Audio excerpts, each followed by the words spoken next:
우리가 율법은 신령한 줄 알거니와 나는 육신에 속하여 죄 아래 팔렸도다. 내가 행하는 것을 내가 알지 못하노니 곧 내가 원하는 것은 행하지 아니하고 도리어 미워하는 것을 행함이라. 만일 내가 원하지 아니하는 그것을 행하면 내가 이로써 율법이 선한 것을 시인하노니 이제는 그것을 행하는 자가 내가 아니요 내 속에 거하는 죄니라. 내 속 곧 내 육신에 선한 것이 거하지 아니하는 줄을 아노니 원함은 내게 있으나 선을 행하는 것은 없노라. 내가 원하는 바 선은 행하지 아니하고 도리어 원하지 아니하는 바 악을 행하는도다. 만일 내가 원하지 아니하는 그것을 하면 이를 행하는 자는 내가 아니요 내 속에 거하는 죄니라. 그러므로 내가 한 법을 깨달았노니 곧 선을 행하기 원하는 나에게 악이 함께 있는 것이로다. 내 속사람으로는 하나님의 법을 즐거워하되 내 지체 속에서 한 다른 법이 내 마음의 법과 싸워 내 지체 속에 있는 죄의 법으로 나를 사로잡는 것을 보는도다. 오호라, 나는 곤고한 사람이로다. 이 사망의 몸에서 누가 나를 건져내랴. 우리 주 예수 그리스도로 말미암아 하나님께 감사하리로다. 그런즉 내 자신이 마음으로는 하나님의 법을 육신으로는 죄의 법을 섬기노라.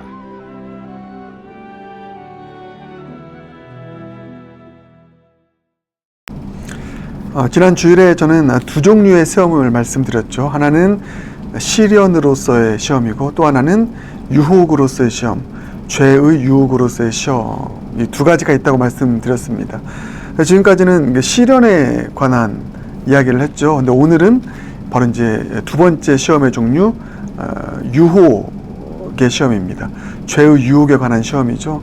오늘 본문이 그 이야기를 하고 있습니다. 여러분, 시련보다 더 무서운 게 죄의 유혹입니다. 외적인 시련, 어려움, 환난보다 더 이겨내기 힘든 것이 죄의 유혹이다. 죄의 유혹으로서의 시험이다. 그렇지 않습니까? 이 바울 사도가 오늘 고백을 통해서 죄의 유혹이 얼마나 나를 힘들게 하는 것인지를 고백하고 있습니다. 바울 사도도 얼마나 많은 시련 당했습니까? 근데 이길 수 있었는데 가장 괴로워했던 것, 가장 힘들어했던 것은 죄의 유혹이었습니다. 그게 보세요 한번. 자, 20절 보십시오. 만일 내가 원하지 아니하는 그것을 하면 이를 행하는 자는 내가 아니요 내 속에 거하는 죄니라. 이 죄의 유혹이 너무 커서, 내 속에 죄가 너무 커서 뭐라고 나와 있습니까? 내가 원하지 아니하는 그것을 한다. 그러니까 죄를 짓게 되고 하나님의 뜻을 행하지 못하게 되고 이렇게 한다는 것입니다. 그리고 또 23절, 내 지체 속에서 한 다른 법이 내 마음의 법과 싸워 내 지체 속에 있는 죄의 법으로 나를 사로잡는 것을 보는도다. 죄의 유혹이죠. 이 죄의 유혹이 얼마나 강한지 바울 사도가 이렇게까지 괴로워하지 않습니까? 오호라, 나는 공고한 사람이다. 이 사망의 몸에서 누가 나를 건져내랴. 그렇게 외적인 시련들, 어려움, 환난 잘 이겨내는 바울도 힘들어했던 게 죄의 유혹이었다.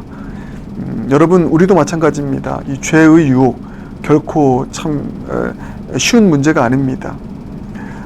이 죄의 유혹, 오늘 우리 이런 고백 참 많이 하는데, 이런 고백하는 분들, 이런 탄식하는 분들에게 오늘 말씀이 깊은 하나님의 은혜의 메시지로, 또 소망의 메시지로 다가가길 바랍니다. 어떤 탄식하냐면 이런 탄식하잖아요. 참 몸이 말을 안 듣는다. 뜻대로 안 된다. 마음은 원인데 내 육신이 너무 약하다. 마음은 원인데 육신이 너무 약해서 못하겠습니다. 이런 고백하는, 이런 탄식하는 분들이 있습니다. 참 뜻대로 안 되네요. 마음은 원인데 참 안 되네요. 마음은 이 죄를 짓고 싶지 않은데, 이 악을 행하고 싶지 않은데 자꾸만 이 악을 행하게 되네요. 내 마음은 주님을 너무 섬기고 싶고 교회 봉사도 하고 싶고 열심으로 살아가고 싶고 주의 영광을 위해 일하고 싶은데, 마음은 그렇게 원인데 내 죄성이 그것을 끌어내리네요. 내 죄성, 내 게으름이 끌어내리고요. 나의 안일함이 이와 같은 마음의 원을 끌어내리네요. 내 마음은 정말 저 친구, 저 영혼 용서해주고 싶은데, 사랑해주고 싶은데 이게 뜻대로 안 되네요. 여러분, 이 탄식이요. 마음은 원인데 육신이 약한, 그래서 주님의 뜻을 이룰 수 없고 주님의 선을 행할 수 없고 악을 행할 수밖에 없는 그런 탄식이 우리 가운데 있다면 오늘 여러분 이 말씀 우리에게 위로가 되고 소망이 되는 말씀 되길 바랍니다. 예수님께서도 그래서 베드로에게 말씀하시잖아요. 기도하라고 했는데 지난주 주일 주제가 기도이지 않았습니까? 기도해야 된다. 그런데 베드로도 기도하지 않습니다. 중차대한 그 사명 앞에서, 그 십자가를 지는 그 사명 앞에서 베드로도 기도하지 못하는 거예요. 기도의 자리까지 따라갔는데 마음은 원인데 육신이 약해서 못했습니다. 예수님께서 말씀하시잖아요. 참 마음은 원이로되 육신이 약해서 네가 이렇게 되는구나. 여러분, 마음대로 되지 않는 일들이 얼마나 많습니까? 내 죄성 때문에. 그런 인생을 살고 있다면 오늘 이 말씀 통해서 어떻게 이겨낼까? 마음은 원이로되 육신은 약해서 죄를 짓고 악을 행하는, 주님의 뜻을 행하지 못하는 이 삶을 어떻게 해결할 수 있을까? 오늘 바울이 그 고백을 합니다. 자, 제가 4가지 키워드를 말씀드리겠습니다. 오늘 바울도 마음은 원인데 내 속에 죄성이 너무 강하게 작용해서, 죄의 유혹이 너무 강하게 작용해서 자꾸만 죄 가운데 넘어지고 주님의 뜻을 행하지 못하는 이런 모습을 보면서 바울 사도가 탄식하는 장면 아닙니까? 근데 결국은 거기서 끝나지 않고 이겨냅니다. overcome 하게 되죠. 어떻게 이겨낼 수 있을까? 크게 4가지의 단어 기억하시기 바랍니다. 4가지의 키워드. 먼저 첫 번째는 인정입니다. 인정하는 것. 자, 그게 무슨 말이냐? 24절 바울 사도가 먼저 이렇게 고백합니다. 오호라 나는 곤고한 사람이로다. 이 사망의 몸에서 누가 나를 건져내랴. 여기서 저는 인정 발견하게 됩니다. 나의 한계를 인정하기. 내 힘으로는 죽었다 깨나 이 죄성의 문제, 마음은 원이로되 육신이 약해서 죄성이 있어서 할 수 없는 이 문제를 내 힘으로는 절대 해결할 수 없습니다. 그 인정이거든요. 나는 공고한 사람이다. 나 정말 공고한 사람입니다. 내 힘으로 할 수 없습니다. 이것은 자책, 자학에 가까운 인정이 아니라 겸손한 인정인 것이죠. 주님, 저 참 의지박약입니다. 내 힘으로 이겨낼 수 없습니다. 내 힘으로 이거 해결할 수 없습니다. 이 죄의 문제 해결할 수 없습니다. 이 유혹에서 이겨낼 수 없습니다. 주님, 저는 곤고한 사람입니다. 겸손한 인정. 그 인정이 필요한 것이고요. 자학적 인정 아니라 겸손한 인정. 내 힘으로는 할 수 없습니다. 이 인정. 첫 번째 기억하십시오. 그리고 두 번째는 감사합니다. 감사. 어떤 감사? 믿음으로 감사하는 것. 그게 바로 25절에 나와 있습니다. 보세요. 우리 주 예수 그리스도로 말미암아 하나님께 뭐 한다고요? 감사하리로다. 예. 그런즉 내 자신이 마음으로는 하나님의 법을, 육신으로는 죄의 법을 섬기노라. 이게 무슨 말이냐면 내 마음은 원이로되 육신으로 죄의 법을 섬기는 내 모습 있지만, 참 곤고하지만 나는 하나님께 감사합니다. 예수 그리스도로 말미암아 하나님께 감사합니다. 믿음으로 감사를 드리는 것입니다. 믿음으로 감사. 왜 믿음으로 감사하냐? 예수 그리스도로 말미암아 감사한다고 했어요. 그러니까 예수님께서 이 문제를 해결하셨다. 그러니까 나는 죽었다 깨나 아무리 노력해도, 아무리 의지를 다해도 이 문제 해결할 수 없지만 예수로 말미암아 해결되었음을 나는 믿음으로 감사합니다. 믿음의 감사의 선포인 것이죠. 그러니까 이런 상황에서 먼저 인정하죠. 내 한계를 겸손으로, 그 다음에 믿음으로 감사하는 것입니다. 예수님이 이루셨습니다. 예수님이 하셨습니다. 예수님이 하실 것입니다. 그래서 미리 믿음으로 감사하는 것이죠. 믿음으로 감사하는 것. 감사. 자, 인정. 두 번째, 감사. 그 다음 세 번째가 뭐냐? 세 번째가 이제 선포하는 것입니다. 선포. 선포. 이제 이 문제에서 나는 자유케 되었다. 이겨내게 되었다. 선포하는 것이죠. 그게 8장 1절, 2절에 나와 있습니다.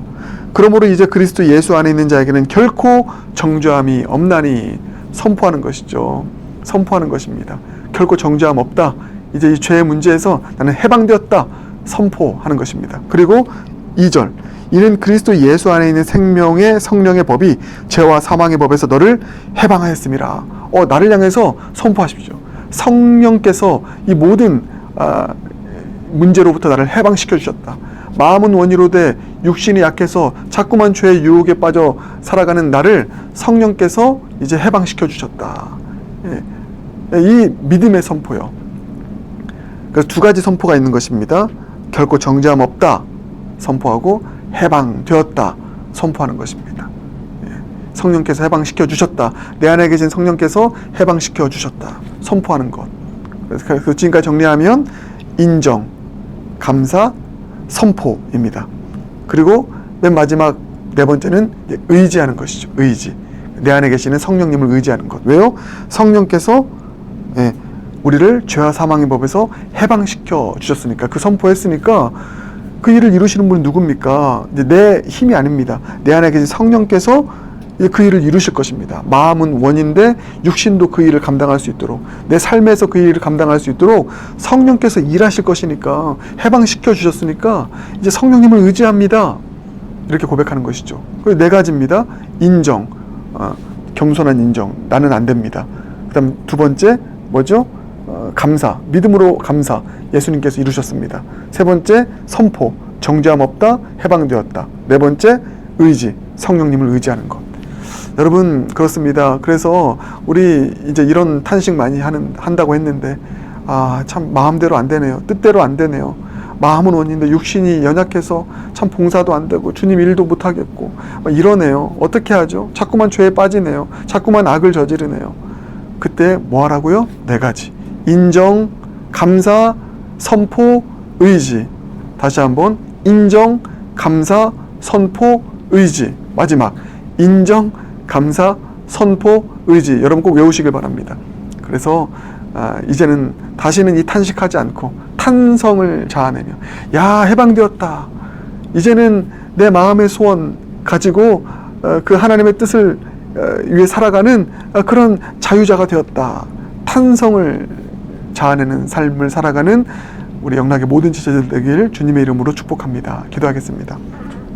사랑의 주님, 저도 참 의지가 연약해서 마음은 원이로 돼 죄의 유혹에 육신이 연약해서 빠져 넘어질 때가 참 많이 있습니다. 주님의 뜻을 행하지 못할 때가 있습니다. 그래서 바울처럼 탄식하는데, 곤고한 사람이라고 탄식하는데, 주님 오늘 주신 말씀처럼 이 네 가지의 키워드 기억하여 인정, 감사, 선포, 의지까지 나아가서 이 문제 해결하여 이제는 곤고한 자라 탄식하는 것에서 끝나는 것이 아니라 해방되었다, 정죄함 없다, 이제 마음은 원이고 그 마음의 원대로 선한 뜻 행하며 살아갈 수 있게 되었다 고백하며 나아가는 탄성이 있는 인생 될 수 있도록 주님 역사하여 주시옵소서. 예수님 존귀하신 이름으로 기도드립니다. 아멘.